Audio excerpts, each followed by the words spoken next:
მინდა ყველას მიულოცო ახალი წელი სრულიად საქართველოს, განსაკუთრებით მინდა მიულოცო იმ ადამიანებს, რომლებიც ცხოვრობენ აფხაზეთსა და ცხინვალის რეგიონში, საკმაოდ რთულ პირობებში, მოსწავლეები, მასწავლებლები, მათი მშობლები, რომლებიც აწყდებიან ისეთ პრობლემებს, როგორიც არის მშობლიურ ენაზე განათლების მიღება, ჩემი აზრით არიან თანამედროვეობის გმირები. მინდა მათ გამძლეობა ვუსურვო, ნათელი მომავალი, რომელიც აუცილებლად იქნება.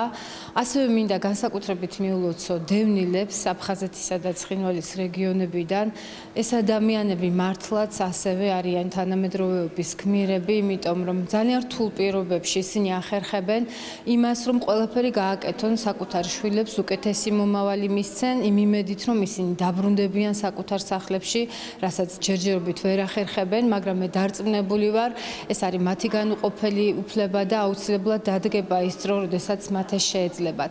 მინდა ასევე მიულოცო იმ ადამიანებს, რომლებიც ცხოვრობენ გამყოფი ხაზების სიახლოვეს, მავთულ ხერთების სიახლოვეს, მათთვისაც ძალიან რთულია ხოლმე ყოველდღიურობა.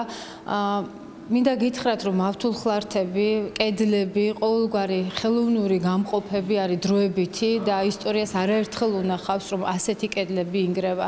ეს მავთულ ხლართებიც აუცილებლად დაინგრევა. მინდა მათაც უსურვო გამძლეობა, უსურვო წარმატებები, ხვავი, ბარაკა საკუთარ ოჯახში და მინდა მთლიანად საქართველოს უსურვო ერთიანი, ნათელი მომავალი.